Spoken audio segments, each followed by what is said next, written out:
Glória a Deus.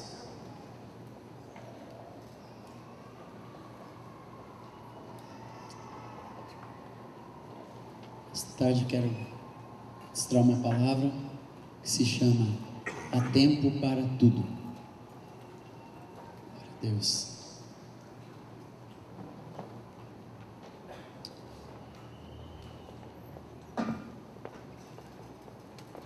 Vamos abrir lá em Eclesiastes 3.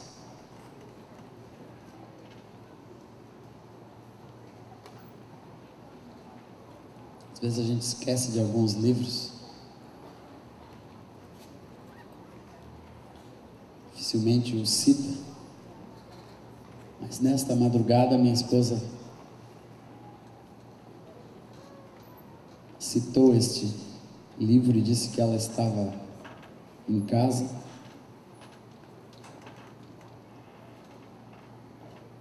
e o quanto Deus estava falando com ela com respeito ao tempo. Fala.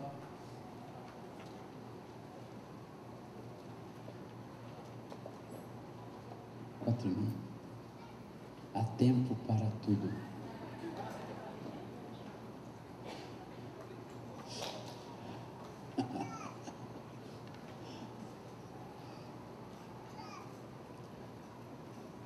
E ela disse o quanto Deus a estava edificando, meditando sobre isso, que é uma palavra que Deus tem nos dado como família.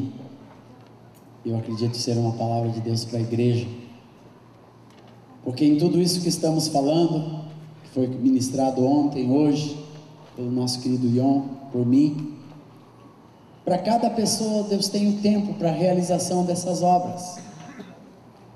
Como o Ion falou, nós éramos meninos e a gente fazia aquilo que Deus nos mandava fazer ali nas ruas de Porto Alegre, e fomos absolutamente fiéis e íntegros de coração, realizando a obra que Deus tinha nos mandado fazer, indo nas escolas, cantando nas praças, e aquilo nós fazíamos com intensidade, e aquilo era o todo de Deus.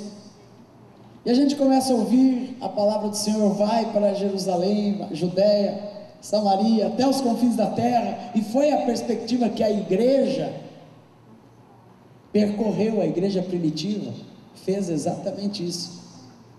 Mas há tempo para tudo. Amém, amados? Quantos creem nesta palavra?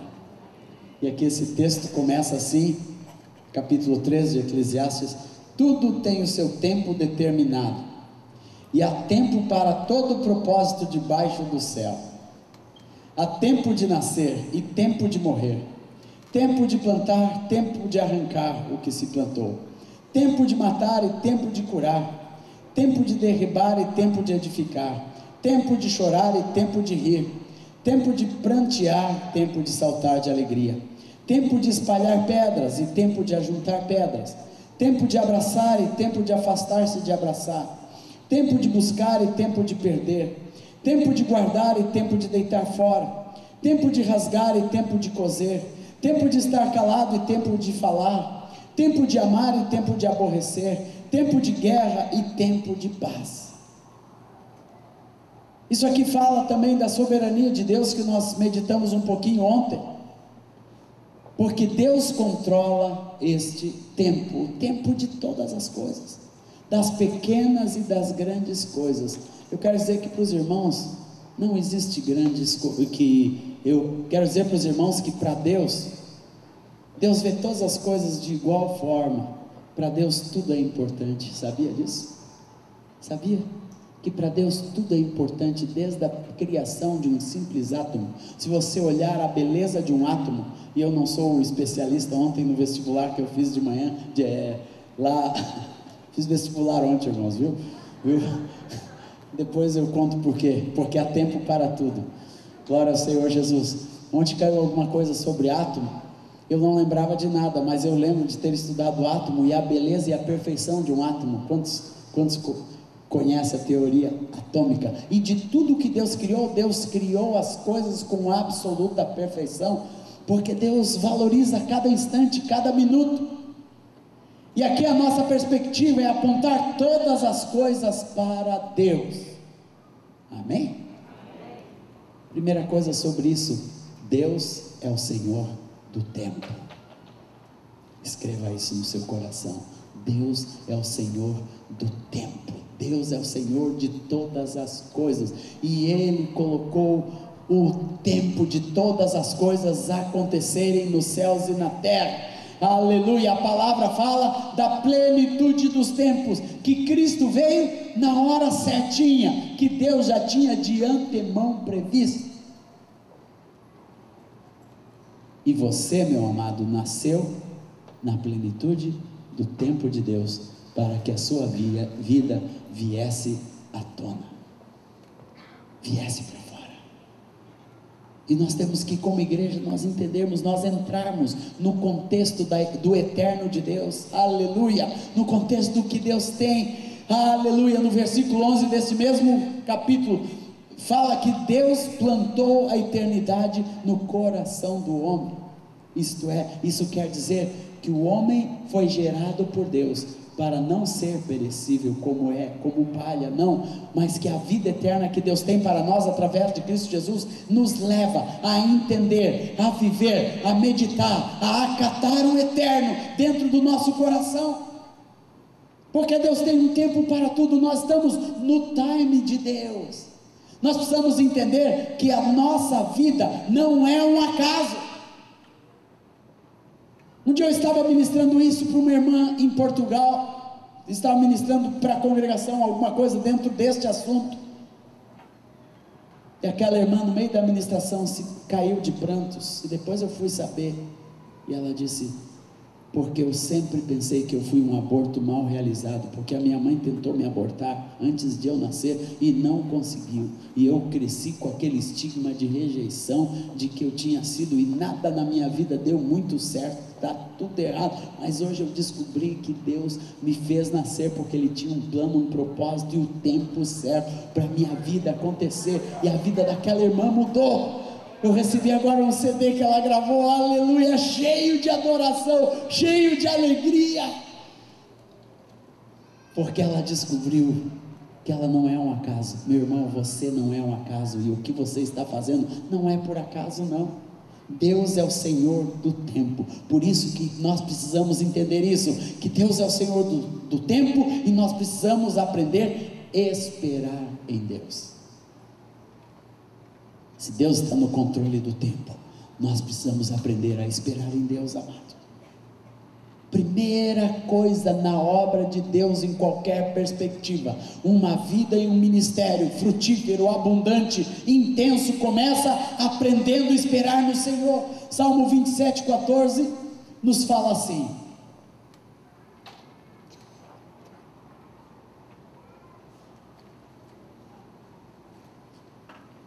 espera pelo Senhor, tem bom ânimo e fortifique-se o teu coração. Espera, pois, pelo Senhor. É um imperativo da palavra de Deus levar o seu povo a esperar, confiar no Senhor. Sabe o que é esperar, irmãos? Quando você diz: eu fui no INPS hoje e tive que esperar. Eu lembro quando meu pai estava doente, ele era tratado pelo INPS, e no mês de julho,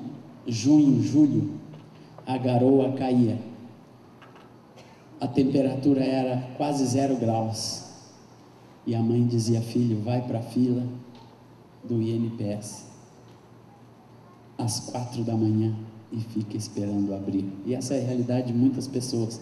Esperar é sentar até a hora certa, em qualquer circunstância, em qualquer situação. Esperar em Deus, amados, é você se sujeitar a qualquer intempérie deste mundo, é esse esperar em Deus ser uma prioridade da nossa vida, na estação certa. Vai chegar a hora que você não vai precisar esperar em Deus, porque nós vamos ver, é a hora da ação da igreja, quando Deus pega você pela mão, quando Deus te ensina. Vai chegar a hora que você vai ter que confiar no Senhor, mas não esperar mais. Nós precisamos ter a diferença entre confiança e esperar. Esperar é o momento da nossa vida em que Deus nos para esperar no Senhor. Quantas vezes na minha vida, Erasmo e Moisés disseram: agora você vai esperar no Senhor. Eu lembro antes de casar, eu, ministro de louvor lá da igreja, estava aqui na frente igual esses meninos aqui, 16, 17 anos, bombando para o Senhor, né? E já tinha uma irmãzinha ali, que eu gostava dela, o nome dela era Rosana. Muito amigos, né, e bababá, começamos um namorinho. Naquela época não tínhamos toda essa revelação sobre namoro, né, corte, não, era aquele, né, um olharzinho, depois saía, comia um sorvetinho, não tinha maldade. Aí do jeito que eu estava com ela, um dia comecei a olhar para uma outra irmãzinha, e o Erasmo, não era bobo. Eu estava levando aquela Rosaninha em casa até poucos dias, e logo ele me viu levando a outra em casa, começou, Um dia ele me chamou e disse: Azaf, esse negócio está mal parado. Enquanto nós não tivermos uma palavra de Deus sobre essa área da sua vida, nós vamos esperar no Senhor. Nós vamos esperar.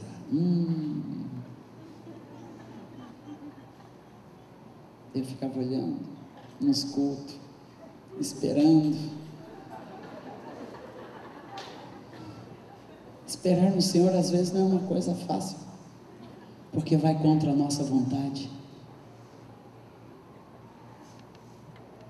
Porque se eu perguntar para você, você já tem a ação pronta, e eu também. É ou não é? Irmãos, você já tem a solução, você já tem a direção, você já tem, né, os passos para dar. Nós como pessoas, nós gostamos de dirigir a nossa vida. Esta é a grande guerra para esperar no Senhor, é que gostamos de direcionar a nossa vida.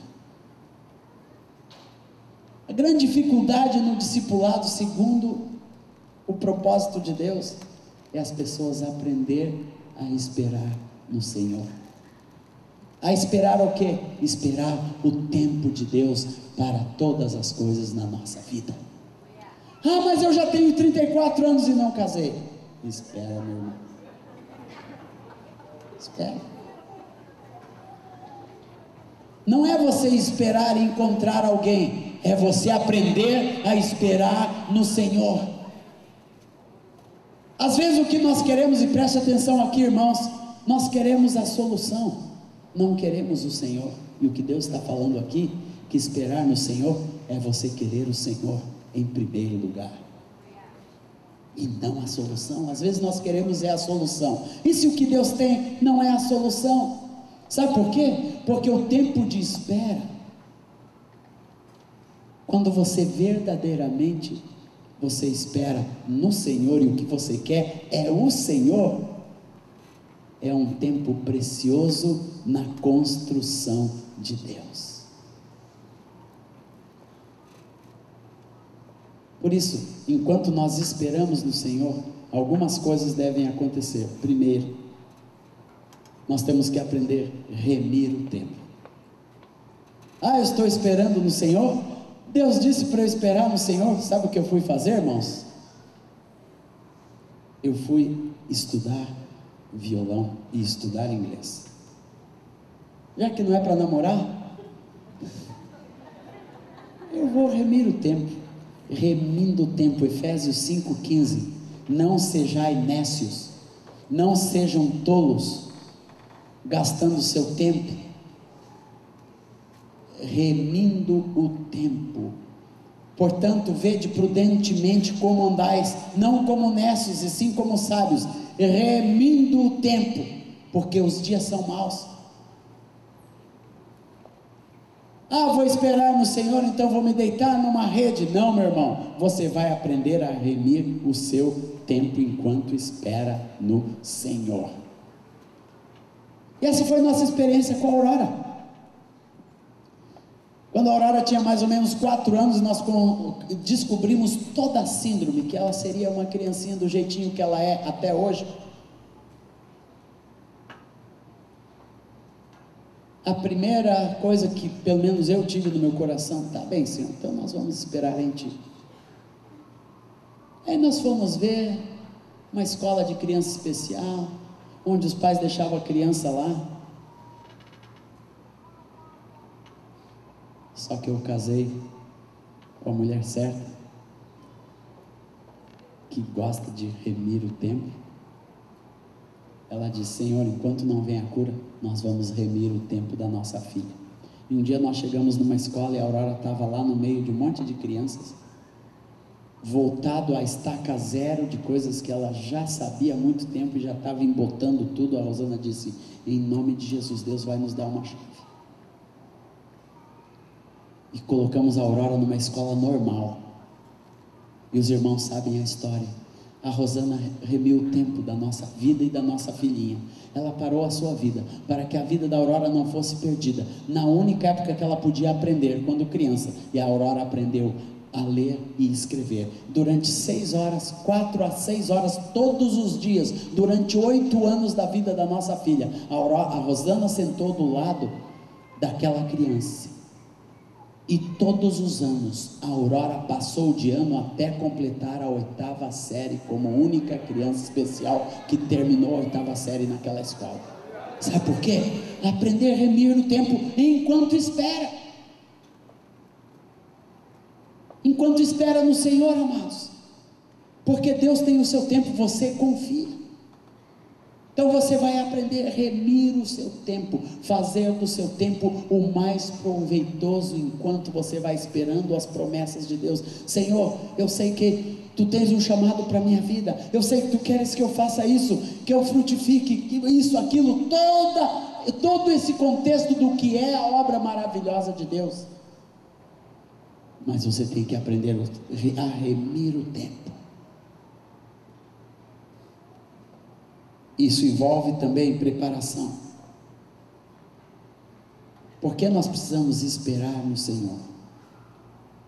Porque Deus sabe a hora de todas as coisas, e sabe que nós não podemos realizar a sua obra sem que algumas coisas aconteçam na nossa vida. Por isso nós precisamos entender isso, que no tempo de Deus nós precisamos de preparação. Lá no livro de Isaías 54, versículo 2 fala: alarga o espaço da tua tenda, estenda-se o toldo da tua habitação, e não o impeças, alonga as tuas cordas, e firma bem as tuas estacas, porque transbordarás no futuro, para a direita e para a esquerda, e a tua posteridade possuirá as nações, e fará que se povoem as cidades assoladas. Sabe o que Deus está dizendo aqui? Para a obra que eu tenho para a tua vida, você tem que preparar as tuas tendas, tem que preparar a tenda da tua vida, tem que alargar o teu espaço para as coisas que Deus tem que fazer na tua vida. Enquanto você espera, você tem que buscar a preparação em Deus. É um tempo de discipulado, é um tempo de cadeira, às vezes é um tempo de banco, é um tempo de você só ficar aprendendo diante de Deus ou aos pés do seu discipulador. E essa é a minha história, irmãos. A primeira estação da minha vida não foi indo para as nações, não foi nada, não foi sendo nada, não foi fazendo a não ser o básico, realizando, ministrando nos cultos, segunda-feira, como o John falou, carregando caixa, servindo, esticando o cabo. Não tinha PowerPoint, não tinha tecnologia, não tinha viagem de avião, não tinha nada. Quando viajava era de ônibus, carregando a mala do Moisés e do Erasmo, esperando no Senhor. Mas não foi um esperar sem alargar as tendas, não, meus irmãos. Eu fui estudando, eu fui me preparando, fui estudando meu instrumento, eu fui estudando uma outra língua ali devagarzinho. Eu lembro indo sempre para o cultural americano para estudar inglês. Eu sabia que Deus um dia ia usar aquilo, que aquilo ia servir para a honra e glória do Senhor. Sabe o que é isso? Alargar a tua tenda. Você tem uma tenda para ser alargada, meu irmão, aleluia, de preparação diante de Deus. Isso fala espiritualmente, isso fala da sua vida de uma maneira prática. Temos que aprender a alargar as nossas tendas, porque Deus tem todo um potencial, e às vezes Deus para uma pessoa para otimizar o potencial. Eu já vi Deus fazer isso com muita gente, com algumas pessoas que de repente Deus para uma pessoa, mas aquela pessoa estava frutificando, uma pessoa estava fazendo isso, estava realizando aquilo. Não, Deus para a sua vida, para que você possa alargar a sua tenda, porque a construção, o que Deus tem para você não cabe nessa tenda do tamanho que ela está, não. Tem mais, Deus tem muito mais para pôr diante. Então, diante de você, você tem que alargar o espaço, alargar seu coração, alargar a sua vida, alargar o seu conhecimento da palavra. Eu li a biografia de um amado irmão chamado Pat Robertson, que começou o Clube 700, se não me engano. Eu o ouvi falando nos Estados Unidos pessoalmente uma vez. Me interessei pela vida daquele homem, que ele construiu um império de comunicação cristã, que hoje está no Oriente Médio. E há poucos dias atrás, no Oriente, eu estava vendo o Clube 700 e estava lembrando da história daquele irmão. Deus o mandou parar tudo. No início daquela obra, ele disse: está tudo errado na minha vida. E ele pegou uma caixa de suco e foi para uma igrejinha lá, um prédio, lá no meio de uma floresta, e ficou esperando no Senhor 40 dias, tomando suco e buscando e orando e buscando a Deus. E depois daquele ano, foi um ano de total sequidão, mas que Deus o mandou parar para alargar as suas tendas. Enquanto você alarga as suas tendas, Deus começa a gerar toda a pessoa que que aprende a esperar no Senhor. Uma das coisas que Deus começa a plantar no nosso coração, sabia, irmãos? São sonhos. Quando você só quer realizar, não, eu tenho muito potencial, e o irmão não está vendo o meu potencial. Gente que quer fazer demais, é gente que não sonha. Todo sonhador, ele gosta de sonhar. Não pode só ficar nos sonhos. Sonhos são sonhos, projetos e realizações. Nós vamos chegar lá. Mas esperar no Senhor é tempo de sonhos. E eu lembro, irmãos, nessa preparação, quantas vezes eu sentava com o meu violão para tocar, horas e horas e horas, e naquelas horas eu começava a ter os sonhos de Deus.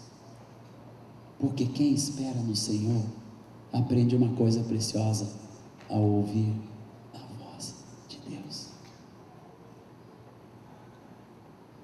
que sempre é um sussurro no coração.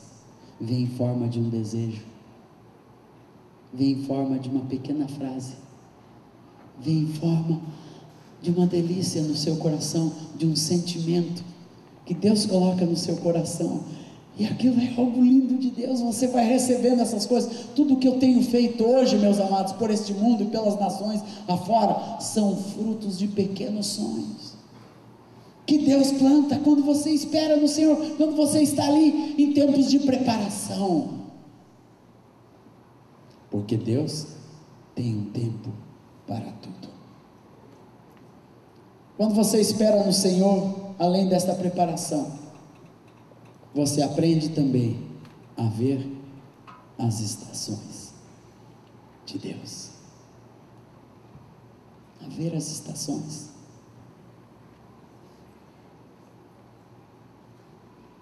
A ver que para tudo nesse mundo, Deus tem a estação certa. Se você plantar arroz numa determinada estação, não vai nascer. Tem que ser na hora que chove bastante, os rios estão altos, a umidade está uma umidade X, planta o arroz, inunda tudo com água, chove bastante, 2, 3 semanas em cima do arroz, depois drena tudo e nasce. Se plantar quando não tem chuva, vai perder. As frutas, todas elas são assim. Eu lembro de um abacateiro que eu tinha na minha casa, era no fundo da minha janela, lá onde vocês me conheceram, Dani e Selma. há 16, completa todo final de novembro, final de outubro, início de novembro, completa um ano que nós nos conhecemos. Quantos são? 16? 16 anos. A Aurorinha tinha um aninho, né? Mas lá no fundo do meu quarto, na sacadinha que eu tinha, em cima do estúdio, tinha um abacateiro, muito daquele abacate manteiga. Eu amo abacate. E quando nascia o brotinho do abacate, eu dizia, vai ter abacate. E nos 2 primeiros meses, sempre brotava em dezembro, e janeiro, fevereiro, já crescia, março já estava grandinho. Eu já ia lá na árvore, apertar o abacate, duro, disse, mas que abacate demorado, 3 meses. Passava março, abril, maio, e eu quase semanalmente ia lá apertar os abacates, duro. Quantos já foram apertar o abacate assim, para ver se estava duro, demora o abacate, quase igual uma criança. De repente, quando o inverno chegava no fim, o abacate amolecia. Meus amados, a vida toda em qualquer criatura de Deus é por estações. Não adianta você querer tirar uma criança com 3 meses da barriga da mãe, não adianta, porque Deus planejou a estação certa, para que cada coisa debaixo do céu e da terra aconteça na nossa vida, ou na vida de qualquer pessoa. Tem um texto lá em Gênesis 33,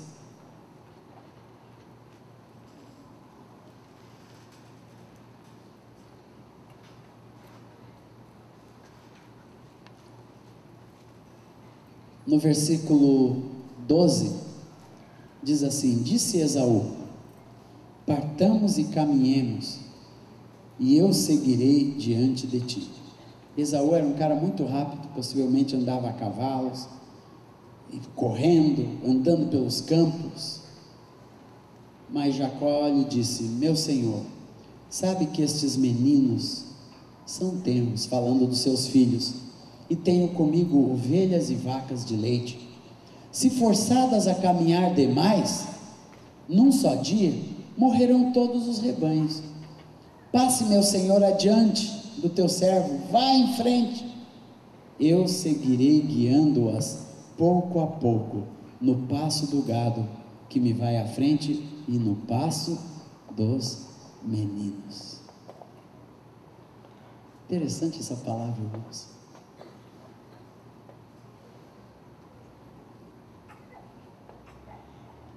Interessante, no passo dos meninos. Jacó entendia a velocidade, a estação em que seus filhos estavam, cada um deles, e nós precisamos entender isso. Quando nós entendemos o tempo de Deus, nós vamos entender o tempo de Deus nos nossos filhos. Quando nós fomos gravar o DVD, o meu desejo era que o André tocasse o seu violino no DVD. Ele ia cantar e tocar o violino, mas o Senhor me disse: não, ele ainda não está pronto para tocar o seu violino em um DVD, deixa ele prosperar um pouquinho mais.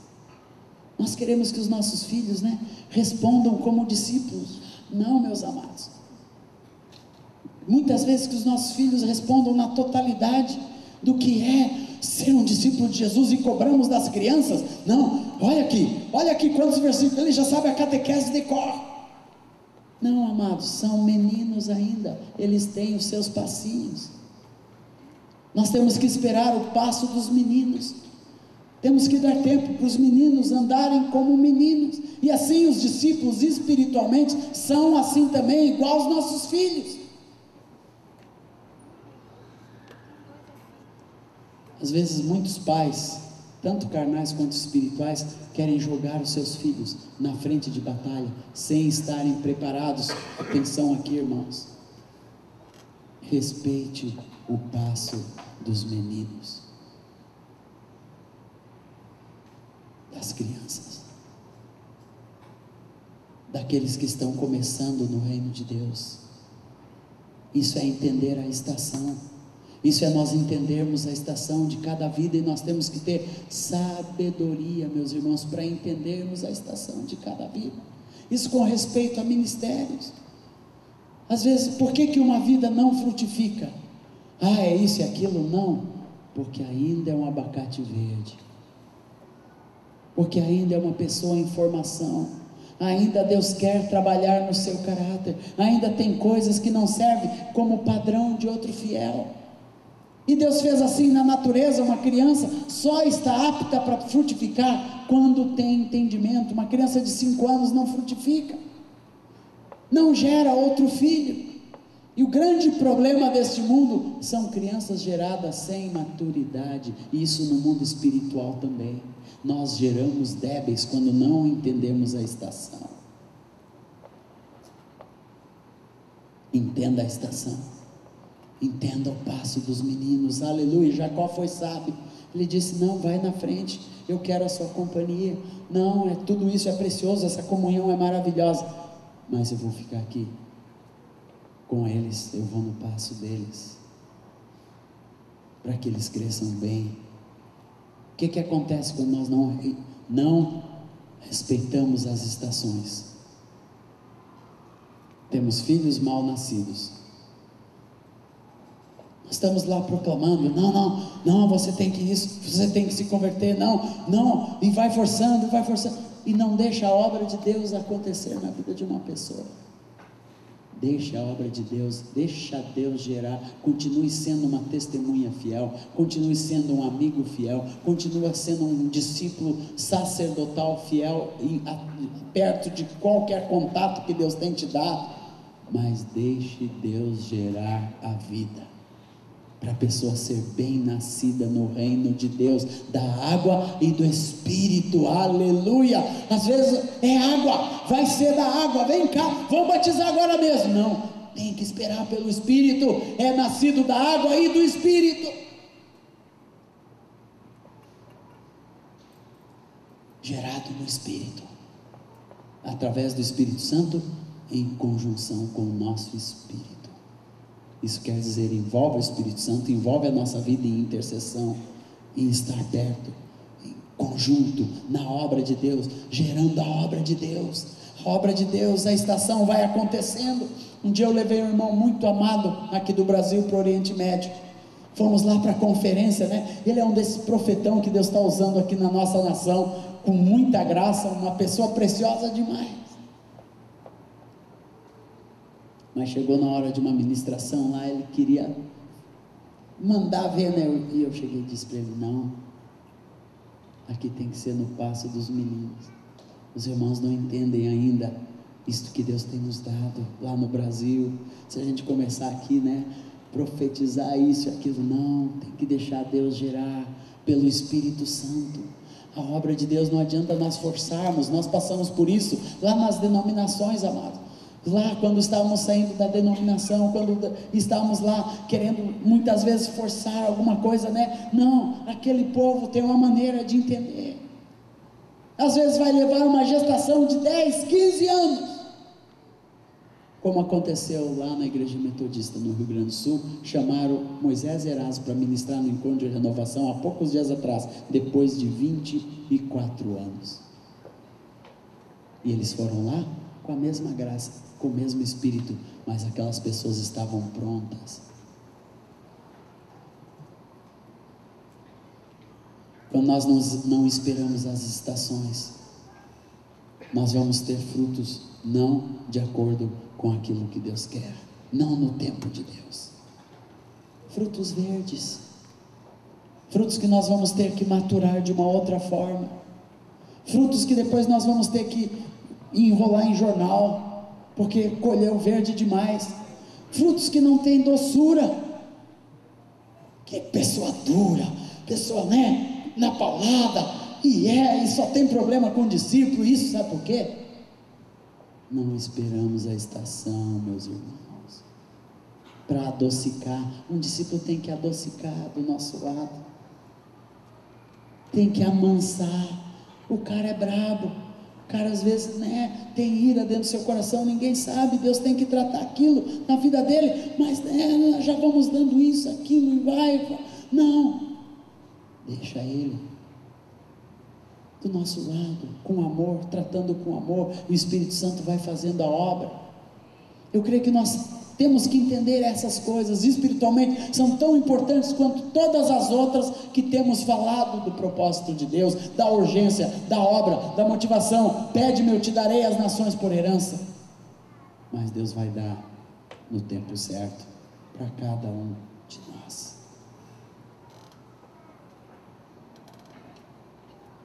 Aleluia. Esperar no Senhor também nos fortalece em aprendermos a perseverança.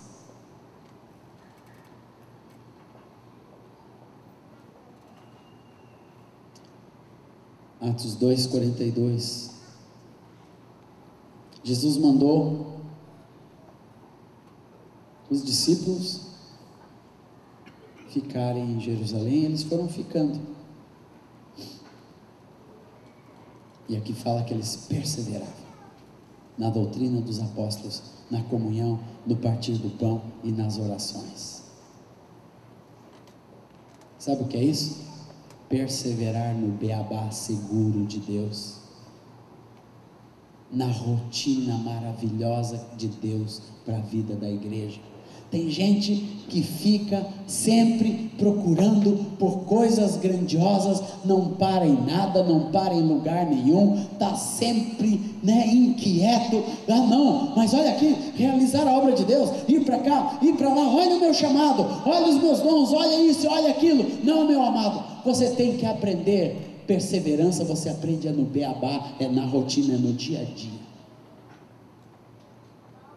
Aqui ó, no beabá do Evangelho, doutrina, comunhão, partir do pão e oração. Esperar em Deus é você entrar na rotina de Deus, do simples. Toda grande obra começa com pessoas que se submeteram ao simples de Deus por uma época da sua vida. Mas eu já estou aqui nesta célula, Deus me chamou para as nações, mas eu estou aqui nessa célula já há 12 anos, como era o meu caso, frutificando, multiplicando célula, indo no encontro de discipuladores. Persevera na doutrina dos apóstolos, na comunhão, no partir do pão, na oração, naquilo que Deus te deu para fazer ali, meu irmão, porque Jesus disse, quem é fiel no pouco. Perseverança é aprender fidelidade. Para mim isso é perseverança. Perseverar é você aprender a ser fiel no que Deus te dá, no simples que Deus te deu, na graça que Deus te deu, na igreja, com as pessoas, com as vidas que Deus te delegou. Aleluia.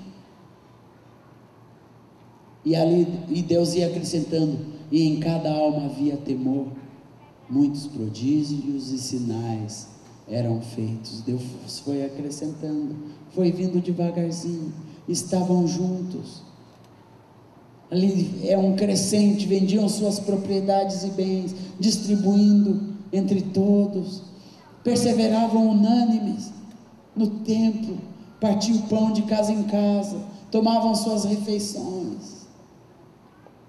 A igreja entendendo a estação na qual estava vivendo. Obviamente que tinha os críticos, mas Jesus não mandou ir por todo mundo pregar o Evangelho.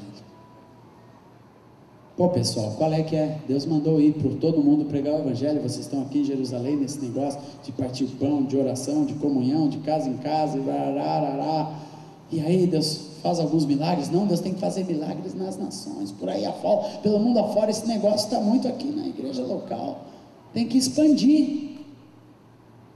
Não, eles estavam aprendendo a fidelidade de Deus, irmãos. O esperar no Senhor gera profundidade. Quem não aprende a esperar no Senhor não tem profundidade em nada. Gente que aprende a esperar em Deus, ele aprende a beber da água profunda, das fontes profundas de Deus. Gente que aprende a esperar no Senhor não bebe água em poça, cava poços. Não bebe água de poço de chuva, não. Aprende a cavar poço com profundidade. Isso demora dias e semanas. Lá no sítio que o Senhor nos deu, tem um laguinho. Mas daquele laguinho não dá para beber da água, porque é cheio de água. Tem gambá que se banha ali, tudo tem. Não é sujo, mas aquela água para beber tem que purificar muito. Tinha uma outra fonte também exposta, mas que depois de uma tempestade caiu um raio na fonte, e a fonte abaixou demais e ficou toda enlameada. Também não dava, tinha.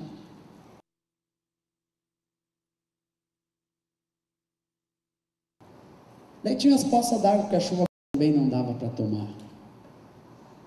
Eu tive que cavar um poço. Levou 12 dias, não, 15 dias, dia e noite, uma broquinha, cavando a pedra. Tem que esperar para ter água pura. Numa vida é assim também, meus irmãos. Esperar a broca de Deus ir até a fonte de água viva. E a aplicação dessa palavra vai ser na vida de cada um dos irmãos, na área que o Espírito Santo fala. Deus mandou trazer essa palavra, porque Deus tem um tempo para tudo. Para depois Deus gerar a ação. Toda ação na nossa vida tem que ser fruto de uma coisa só: obedecer e respeitar o tempo de Deus. Porque vai chegar a hora de agir. Como nos fala o texto que começamos a ler, de Eclesiastes.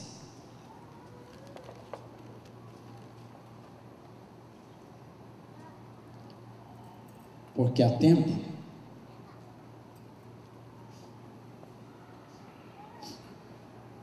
para todas as coisas. Tempo de nascer, tempo de morrer, tempo de plantar, tempo de arrancar, tempo de matar e tempo de curar, tempo de derribar e tempo de edificar, tempo de chorar e tempo de rir, tempo de prantear. Esse prantear quer dizer luto, e tempo de saltar de alegria. Tempo de espalhar pedras e tempo de ajuntar pedras. Tempo de abraçar e tempo de afastar-se de abraçar. Tempo de buscar e tempo de perder. Tempo de guardar e tempo de deitar fora. Tempo de rasgar e tempo de coser. Tempo de estar calado e tempo de falar. Tempo de amar e tempo de aborrecer. Tempo de guerra e tempo de paz. Porque Deus tem um tempo para tudo.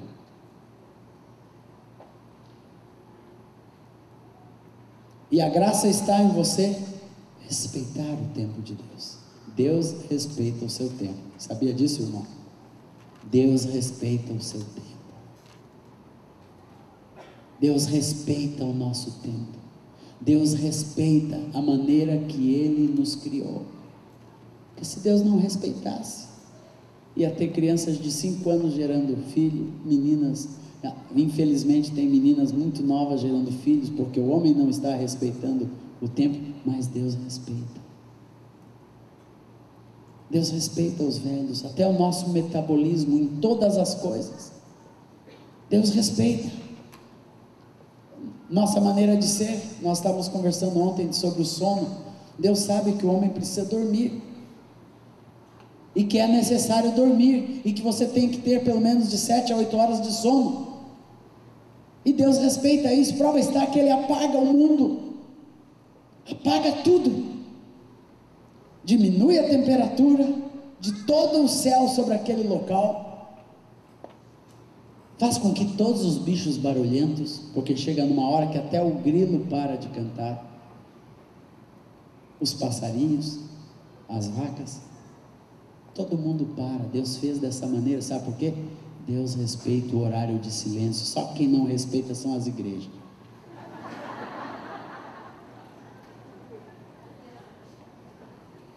E Deus me falou isso.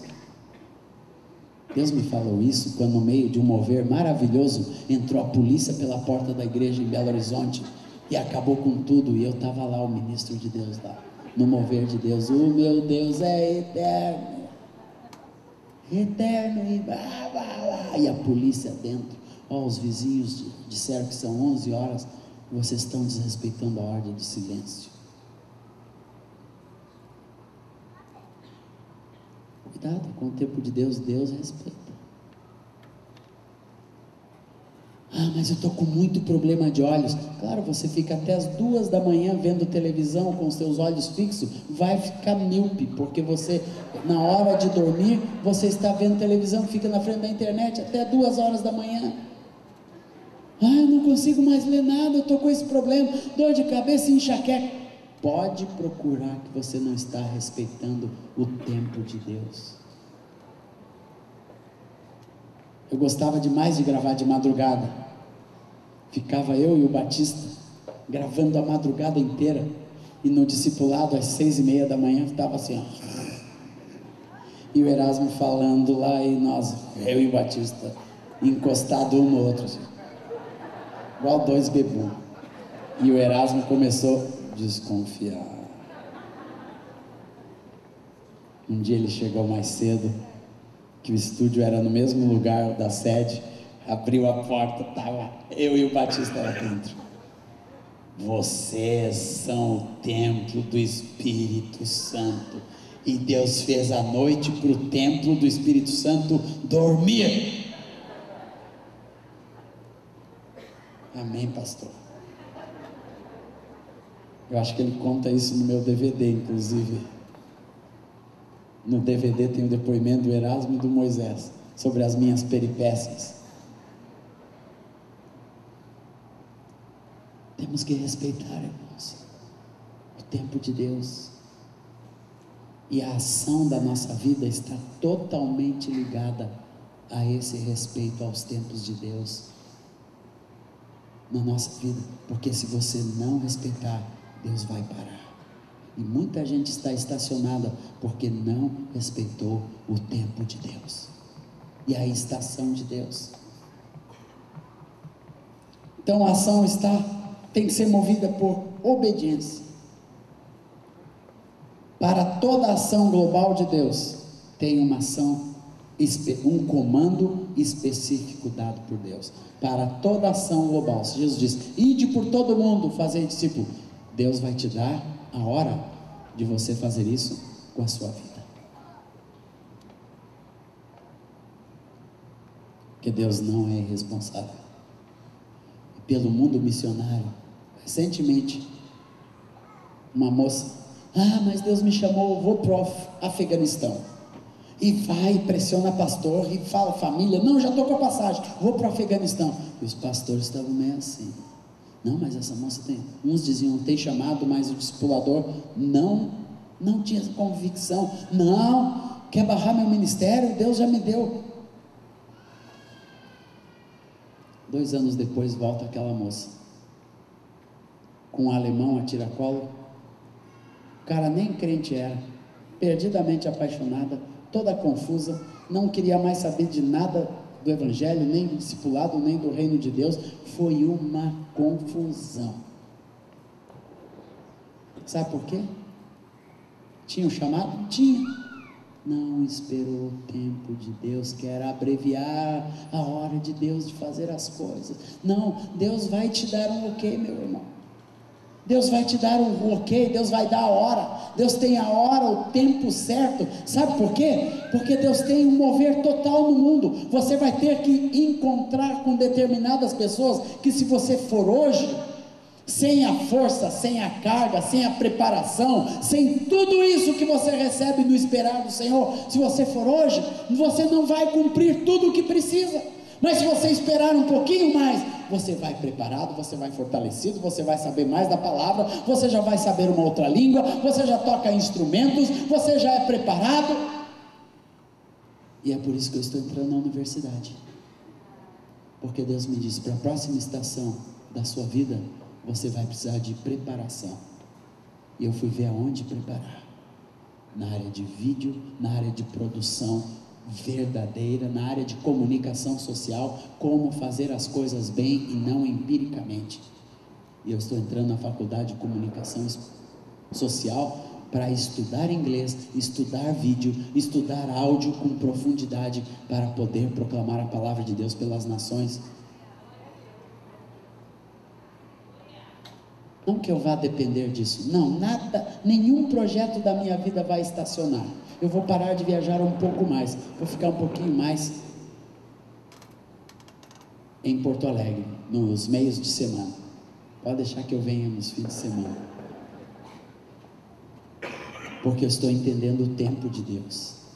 Com o que eu sei, consegui chegar até hoje, mas na hora que eu cheguei no Egito, e aquele irmão me disse: não, para proclamar no Oriente Médio é pela TV, é pelos satélites que Deus nos deu. Nós temos horas e horas e não tem quem faça. Eu disse: eu faço, meu irmão, eu vou fazer. Mas o Senhor me disse: mas te prepara, não vai lá com ferramentas de outro século, tem que ir com a ferramenta destes, com o conhecimento desse século. Isso é preparação, é esperar, é dar um tempo, é não querer abreviar, é preparar a tua vida. Isso pode acontecer várias vezes no decorrer da sua vida, você parar para crescer. Eu vou dizer uma coisa para os irmãos, e com isso eu vou encerrar: sempre que você espera o tempo de Deus, você cresce. Você não estaciona, você cresce. Esperar em Deus não é estacionar, é crescer. E que esta palavra entre no nosso coração. Espero que tenha sido bênção e ensine você a ver um pouquinho mais a sua vida e o seu ministério. Dá-nos o teu tempo, Senhor, porque aqui nós somos temporais, mas tu plantaste a eternidade no coração de cada um de nós, porque tudo o que nós queremos investir nossa vida é no eterno, em nome de Jesus. Amém. Amém, meus irmãos. Amém. Os irmãos recebem essa palavra? Amém. Então está entregue para a sua vida e para o seu coração. Como vimos antes, há tempo para tudo, e daqui um pouquinho é tempo da ceia. Eu não vou me estender mais do que 2 horas e meditar sobre essa oração preciosa. Obrigado, Fernando e Paula, pai de Asaf, Abner e Maria, por estarem conosco. Que bênção, sempre acrescentam e edificam. Glória a Deus, glória ao Senhor Jesus. Ora, por esta causa me ponho de joelhos diante do Pai, de quem toma o nome toda a família, tanto no céu como na terra, para que, segundo a riqueza da sua glória, vos conceda que sejais fortalecidos com poder mediante o seu Espírito no homem interior, e assim habite Cristo no vosso coração pela fé, estando vós arraigados e alicerçados em amor, a fim de poderdes compreender com todos os santos qual é a largura e o comprimento e a altura e a profundidade, e conhecer o amor de Cristo, que excede todo entendimento, para que sejais tomados de toda a plenitude de Deus.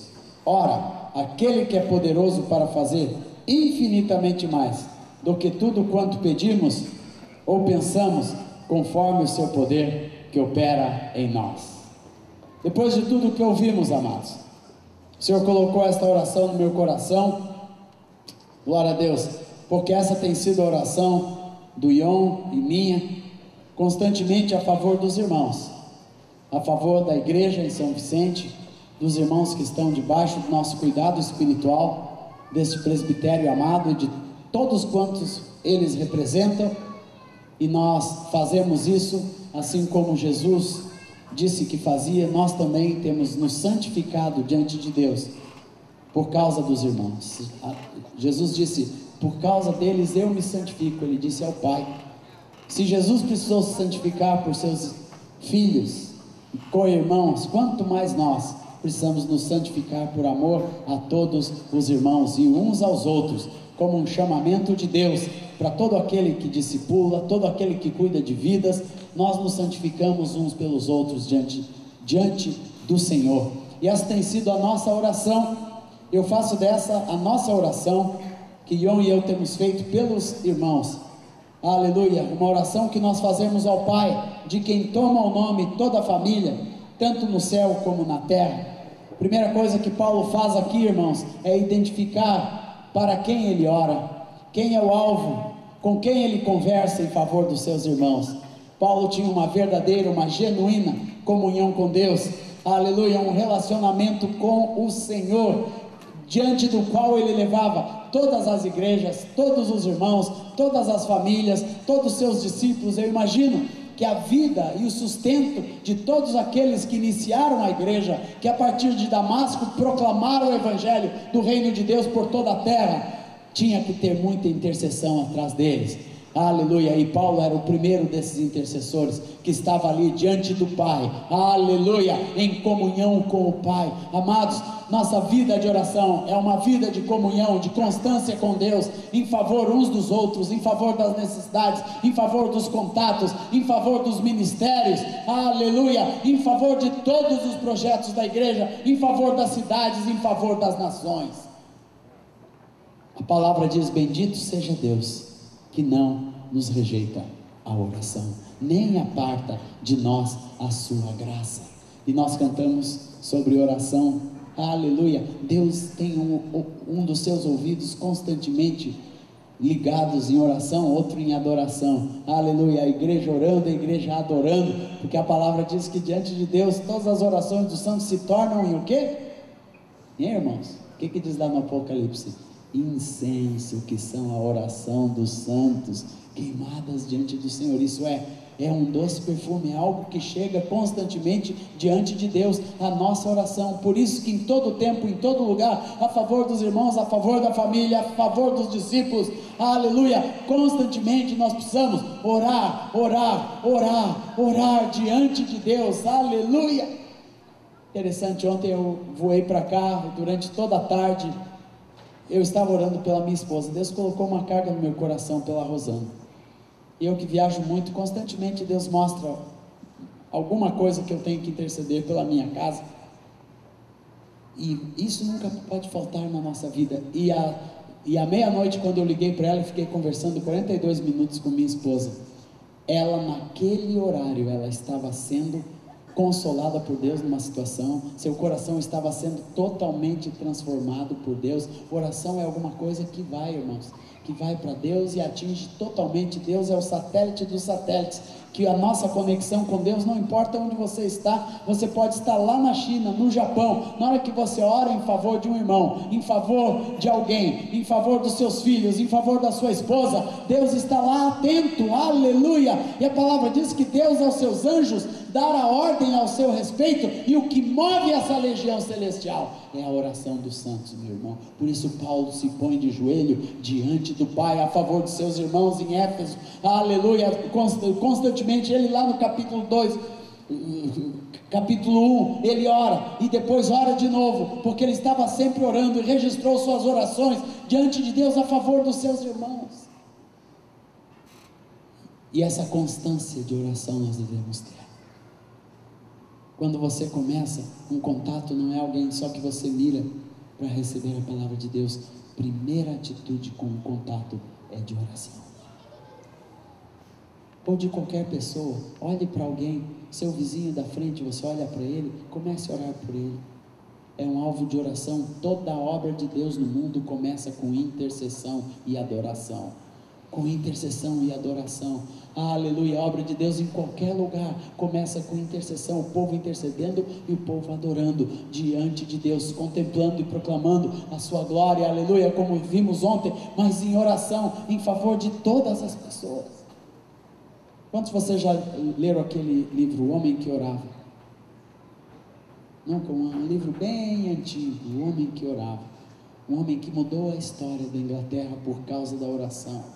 Ele aprendeu a orar, ele via uma necessidade. Ele primeiro morou lá na Índia, lá no Extremo Oriente, e ele via a necessidade daquelas pessoas famintas que não tinham o que comer. Ele disse: Senhor, são tantas pessoas, o que eu posso fazer, Senhor, por essas pessoas? É um problema social. E Deus começou a ensiná-lo a orar pela sociedade, por transformações sociais. E ele orava por aquelas viúvas passando fome, e ele intercedia sozinho. De repente surgiu uma lei que as viúvas receberiam um pote de arroz diariamente do governo, e todas as viúvas ao seu redor começaram a receber comida.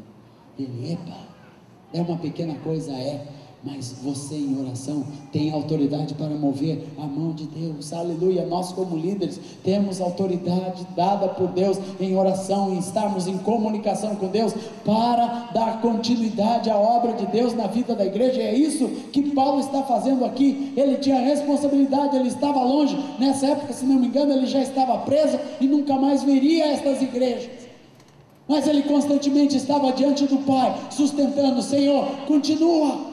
E é bom nós meditarmos em o que ele orava. Ele não orava: Senhor, enche essa gente de dinheiro, essa gente precisa de dinheiro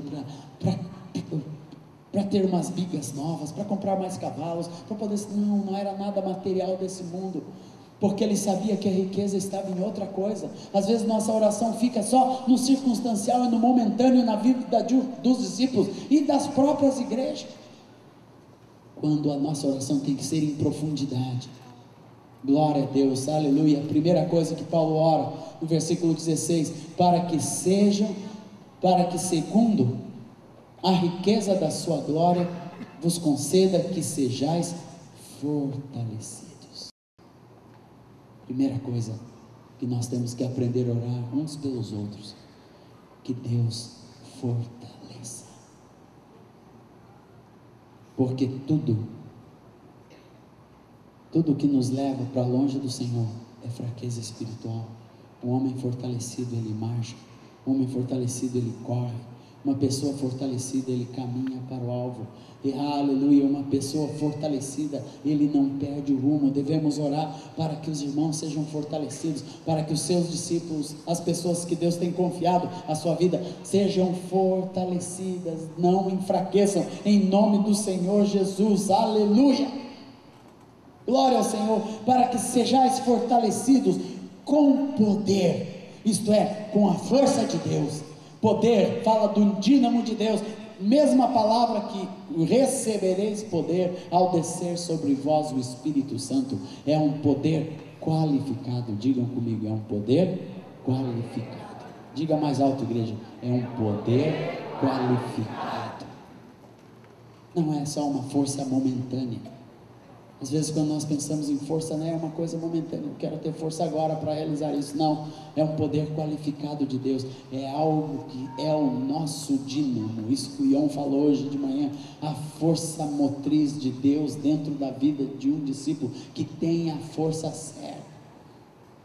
Porque às vezes nós vemos uns aos outros buscar a força nas coisas erradas, buscar no sistema desse mundo, buscar na sua própria eloquência, na sua própria força, na força dos seus talentos. Não, quando eu vejo um discípulo, Deus fortalece alguém na força do seu poder, do dínamo verdadeiro de Deus. Por quê? Porque a força de Deus nunca acaba, irmãos.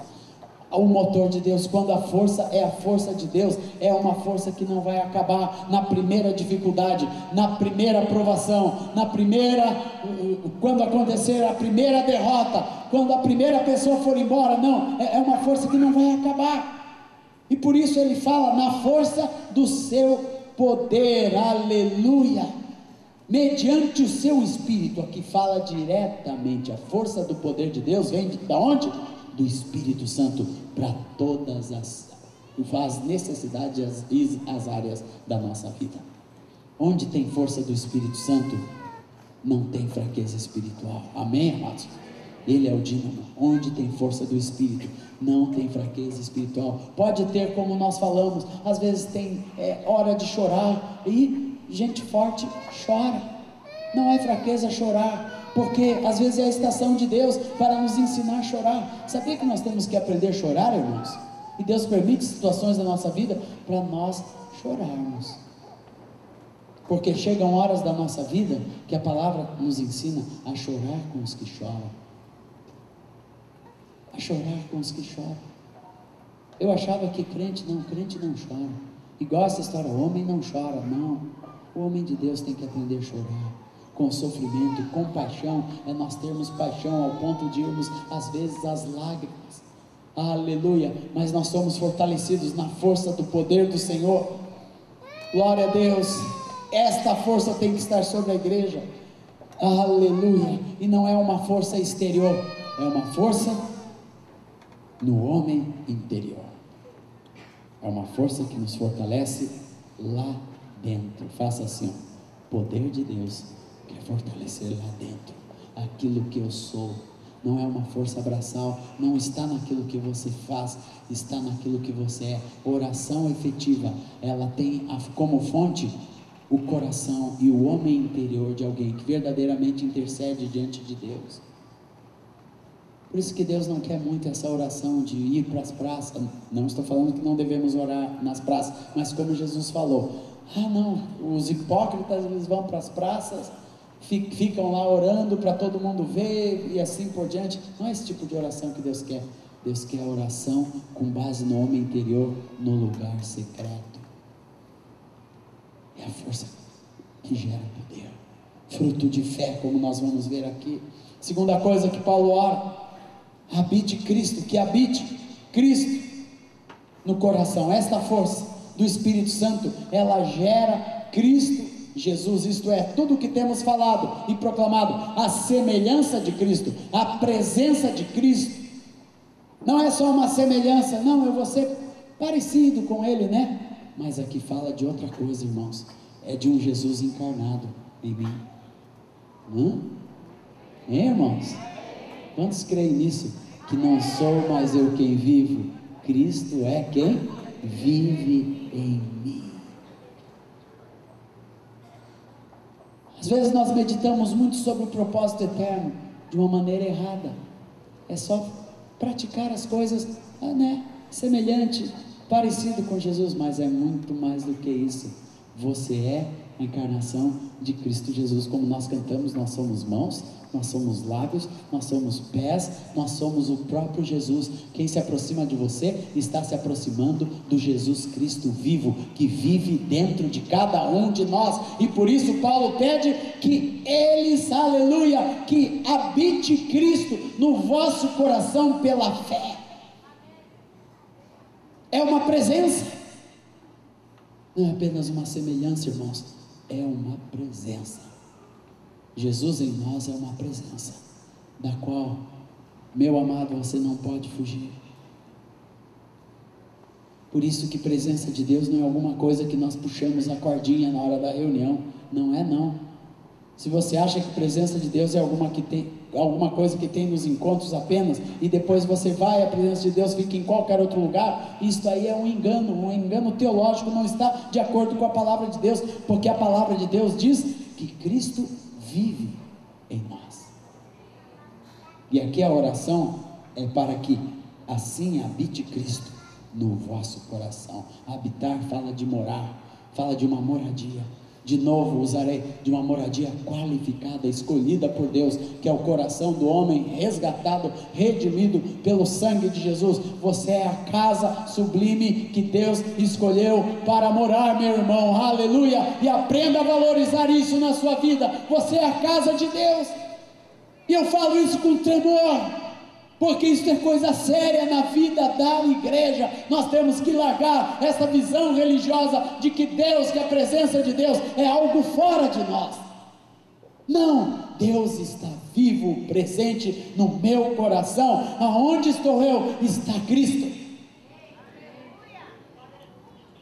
Por isso, cuidado, igreja, porque Paulo ora, porque sabe a seriedade de ser Cristo no mundo.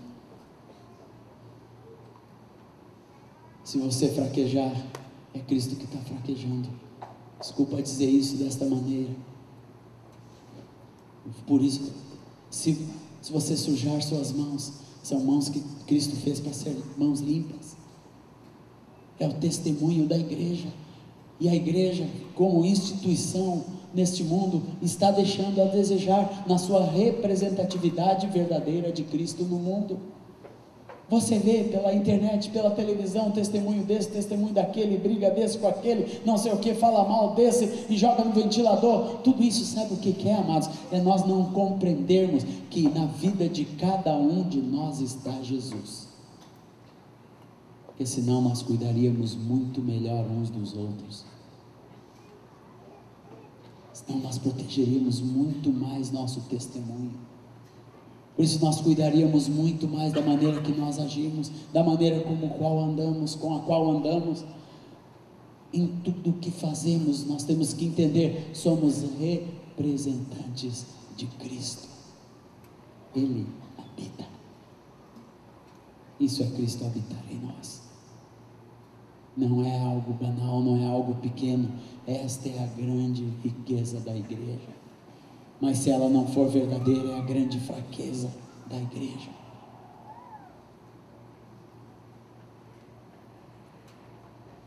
Porque Cristo habita em nosso coração pela fé, estando vós arraigados e alicerçados em amor. Terceiro aspecto, fala de raízes, fala de alicerces, para sermos fortalecidos. Eu lembro quando, alguns anos atrás, eu fui, foi com você que eu fui? Não, foi com o Nilcinho, que eu fui a primeira vez no Amazonas, e eu pude entender um pouquinho mais o que era uma raiz, o que é ser algo arraigado. Eu fui andar pelo Rio Negro em um barco.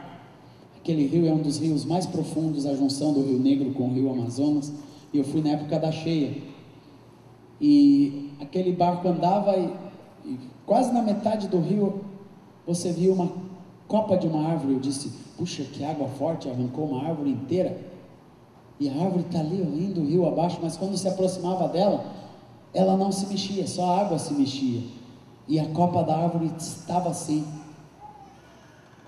paradinha em cima da água, e aquela água passava, molhando aquelas árvores todas, que só a sua copa aparecia.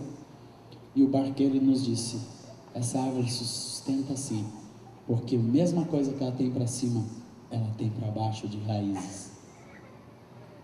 Eu disse, isto é a raiz. Pode ficar no meio de um rio, de um dos rios mais fundos do mundo, onde a água passa a não sei quantas tonelada força por hora, e essa árvore nem se mexe, esse caule fica intacto, e essa árvore continua aqui. Depois, no mesmo ano, eu fui na época da vazante, pude ver aquela árvore gigantesca, um caule magnífico, grande, e não tão grosso, mas fica ali. Sabe por quê? Porque tem raiz, é arraigada com profundidade. A oração de Paulo aqui é que a igreja, sem exceção, tenha raízes profundas e alicerces profundos no amor de Deus. E sempre que a palavra fala no amor, não fala de amor como sentimento, fala de amor como base de relacionamentos. As raízes que a palavra está dizendo aqui é a raiz e alicerces em amor de relacionamento. Nós tenhamos nossas raízes nos relacionamentos, amados, sejam profundas, constantes, aleluia, para que você possa ser sustentado com força, com vida, mesmo quando a corrente está forte, mesmo quando tudo vai levando tudo, mas quem tem raízes, aqui fala, a folhagem não murcha, no devido tempo dá seu fruto, e tudo quanto faz é bem sucedido, quem tem raiz e alicerce no reino de Deus. Por isso que Paulo ora, que eles tenham raízes, que eles sejam alicerçados no amor verdadeiro, que flui, que brota no meio da igreja, que é expressado principalmente nos relacionamentos, porque expressar amor a Deus é uma coisa relativamente fácil, é só você abrir o seu coração, e deixar o noivo entrar, falar com você, ter comunhão, mas raiz e alicerce em relacionamento, como pessoas, amados, isso precisa de mais investimento, de mais profundidade, precisa de mais força, aleluia, de quebrarmos as barreiras, as cadeias que constantemente tentam nos separar uns dos outros, nos separar do corpo de Cristo, nos afastar dos vínculos, nos afastar do discipulado. Constantemente tem essas correntes grandes no nosso meio. Meu discipulador é isso, meu discipulador é aquilo.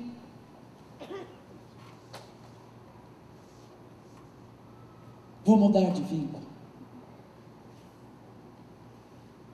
Eu até entendo que há necessidade de mudanças de vínculo, mas sempre a base disso é falta de raiz e alicerce no amor.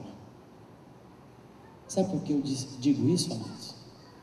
Porque várias vezes nesses 34 anos que eu ando com Erasmo e Moisés, que são meus vínculos diretos, primeiro Erasmo, depois Moisés, nos últimos 20 anos, várias vezes eu pensei, não, ele está errado, se eu continuar com ele, talvez minha vida não vá em frente.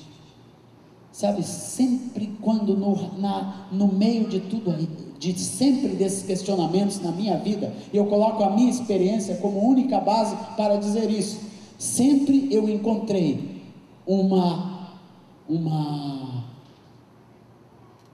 opressão maligna sobre o meu espírito, para tirar as minhas raízes e meus alicerces.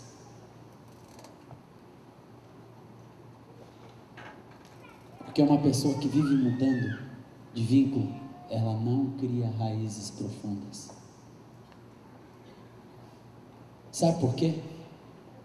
Porque nunca deixa o amor de Deus operar com profundidade no seu coração. Cuidado, irmãos. Vínculo, raízes com Deus são coisas sérias, no reino de Deus. Alicerces com Deus são coisas sérias. Não se mexe em alicerces estabelecidos por Deus. Por isso que a gente tem que ver bem a construção e as raízes da nossa vida, em nome de Jesus, amém, amados? Glória a Deus. Vamos continuar a oração. Glória a Deus, versículo 18: a fim de poderdes compreender com todos os santos qual é a largura e o comprimento e a altura e a profundidade, aleluia, e conhecer, aleluia, o amor de Cristo, que fala só quando nós temos essas raízes e esses alicerces, nós poderemos compreender verdadeiramente, junto, aqui fala dos relacionamentos, com todos os santos, qual é a largura. Quando fala de medidas, a palavra de Deus fala de amplitude, de alguma coisa que nós vamos conhecendo numa amplitude maior. Qual é a largura? Qual é o comprimento? Qual é a altura? Qual é a profundidade? Para todos os lados. Nós vamos entendendo e compreendendo verdadeiramente. Toda a expressão aqui fala do todo, toda a expressão do amor de Deus. que é